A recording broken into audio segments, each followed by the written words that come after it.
Hey, what's up guys, it's Will back with another video for Prize Picks. Gonna be going over the MLB slate for Saturday, July 15th. Gonna be giving you guys 4 hitter props for this video. Got 4 instead of the usual 3. Board is a little bit better than the other times that I've had to do a video, so liking it a little bit. And the first one gonna be going to Coors Field, so I'm just gonna go down, scroll here with Glaber and Rizzo together. So both of these overs, 8.5 for Torres, 8 for Rizzo. You guys know the deal with Coors Field. It is the best hitters park in all of baseball, and the Yankees are the road team, so they're going to get that benefit for this weekend. And they're taking on Connor Siebold. Connor Siebold, I mean, the Rockies, they pretty much don't have any pitchers that you should be worried about, especially when they have to pitch at home. Connor Siebold, his numbers, it's just a bunch of blue. He's not good, and he's been a little unlucky, but still, expected ERA at 4.91. That is really nothing great. He's not great against right-handed batters either, so just a tough situation for Siebel to be in for any Rockies pitcher. And the Yankees, their bats, it's going to be a great one for them. So for Torres, going to be seeing a bunch of fastballs and sliders. Now, Torres, he doesn't hit the slider that well. He actually has reverse splits, so that's good to see here.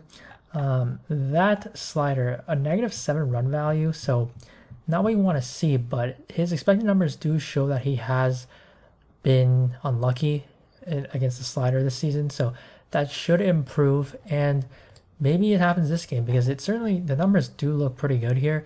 Siebold has a -13 run value, which that's basically saying that he's just terrible with that slider. And he's going to be throwing this pitch 30% of the time, a lot more, especially to right-handed hitters.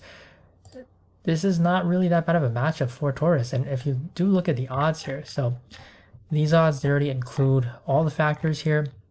And Torres is sitting at a -125 on over 2.5 for HRR, which is really good. Like, you usually see this type of odds for like a Fernando Tatis or Ronald Acuna, not at Coors.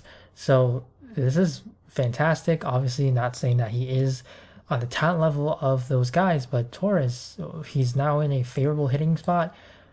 In terms of the game total for the Yankees, they, I believe, are the highest on the slate at 6.5, -110 on the over. So it's just a great spot. You know how to attack Coors, and it's always going to be with the bats.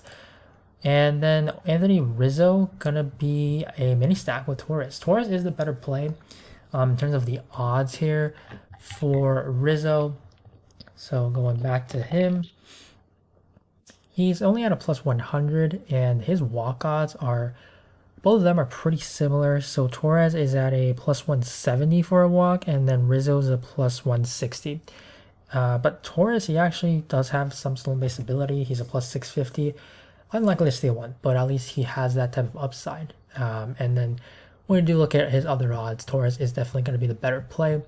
And in terms of Rizzo, so he can hit left-handed pitching if he does have to face one of those later on in the game. Fastball, change, and slider. Predominantly, it's going to be the fastball for Siebold against lefties, and he does hit the fastball well.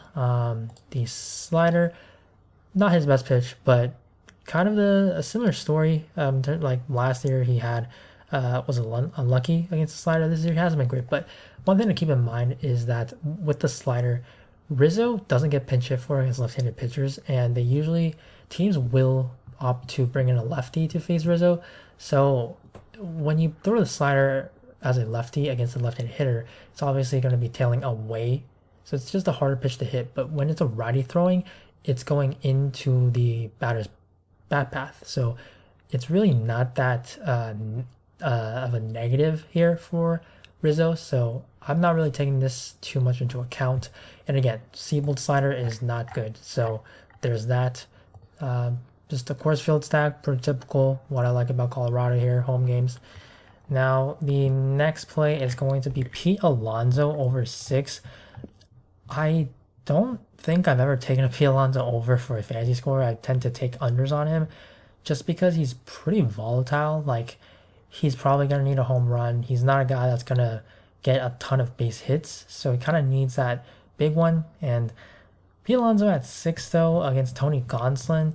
His odds do show that this is a pretty good spot. 2.5. When someone's at 2.5 HRR, he just shouldn't be honestly lower than like 7.5. So even with Alonso, who's not a guy who will run, not a big walk guy either, this is just flat out too low. I don't think I've actually ever seen a guy with a 2.5 line there and only at 6. In terms of the walk odds, so for him it's plus 155. But one worry about this is the rain. There's actually plenty of games, again, that could have rain, whether that's postponement or delay risk. All of that does matter. It's part of the reason why I always tend to wait on a lot of these plays. And on top of rain, as there's actually another play, Alex Cobb over 4Ks, which I kind of like. I would think that's going to bump to 4.5 later. Odds already kind of seem to head that way. But because of the rain, especially for a pitcher, it's very risky if you are going to take an over.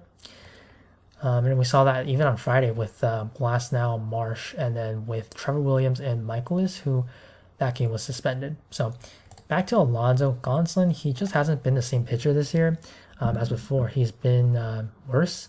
And against right-handed batters, he doesn't have significant splits. So for Gonsolin here, what he's going to be throwing, fastball, slider, and split. Pete Alonso, he's batting 208, but he's actually been unlucky. A 256 expected batting average, so nearly 50 points higher. What it should be. So better days are ahead for Alonso, and in terms of the pitch types, so that slider that Gonsolin throws, second most used pitch against right-handed batters. Pete Alonso is very good against that slider, so that's a big thing here. The run total for the Mets, it is over 4.5 is a plus 115, so not terrible, not the best either, but at 6 that's just too low for this. And then the last play, it is going to be Marcus Semien. Feels like I take this guy quite frequently, but he's just at a low number again, 7. And talking about 2.5 HRR, hits, runs, and RBIs, well, that's what you're going to get here. Semien plus 115 on the over. His walk-ons are plus 205, so not great. Steals plus 500, so has that upside to steal one, of course. But you shouldn't be banking on that. But it's about the hitting, what he's going to do with the bat. The damage indicates that he can do it alone without the walk, without the stolen bases. And in terms of the run total, the Rangers have a total over 4.5 at minus 125 for this one. Just the leadoff batter for this Rangers offense that has been playing pretty well. Really, like, even when you get to the bottom part of this Rangers lineup, that's what's really good about this. Like Leody Taveras, Ezekiel Duran, these two guys will get on. And it's kind of crazy how stacked this lineup is, top to bottom. And that's very important, especially for a leadoff guy who's going to be hitting, other than the first inning, of course, later on, going to be probably hitting after the bottom of the order, in the inning, of course. And if they're going to get on, that just helps Semien's ability to score fantasy points. So really a pretty big factor there about this Rangers lineup. So I like Semien. If you want to stack Seager's right here, you could take him over 8, of course. Great hitter, but doesn't have that stolen base upside. So Semien's going to be the pick. So that's going to be Torres, Rizzo, Alonso, and Semien.